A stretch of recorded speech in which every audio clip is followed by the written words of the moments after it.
Hai guys, Assalamualaikum warahmatullahi wabarakatuh. Hari ini saya berada di kantor Menkumham Aceh bersama Bapak Kakanwil Menkumham. Assalamualaikum Bapak. Waalaikumsalam warahmatullahi wabarakatuh. Nah, ini kita bincang-bincang nih ya seputar narkoba ini.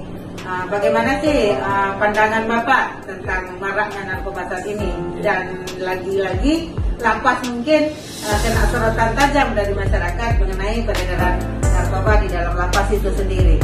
Baik, terima kasih Bu. Ya. Terima kasih kedatangannya, bahwa memang selama ini kita di seluruh jajaran Kumham, baik di Aceh maupun nasional, perang terhadap narkoba. War on drug, ya? Siap. Di lapas pun selama ini kita dengan rutin melakukan penggeledahan razia dalam blok hunian.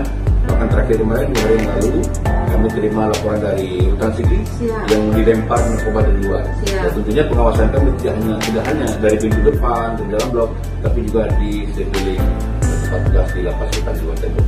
Dalam upaya kita memberantas narkoba, mencegah pengendalian dari dalam juga dengan melakukan razia di dalam lapas Rutan.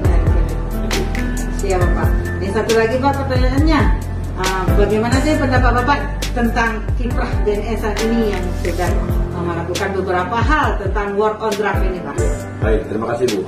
Kita sangat mengapresiasi terhadap kiprah langkah-langkah yang dilakukan oleh BNN ya. Baik dalam upaya perang terhadap narkoba yang ada di tengah masyarakat, baik bandarnya, pengendalinya, penghubungnya dan sebagainya, maupun sinergi dengan Kumham selama ini begitu baik, begitu bagus. Setiap ada pengembangan kasus, kita siap melayani, kita siap memfasilitasi kegiatan BNN dalam upaya penanganan narkoba. Ini butuh sinergi kita dengan BNN yang lain. Siap Bapak. Sekarang kita mengeluarkan war on drug. Ya, sekian dulu guys. Ya, kita jumpa di episode berikutnya dengan instansi lainnya.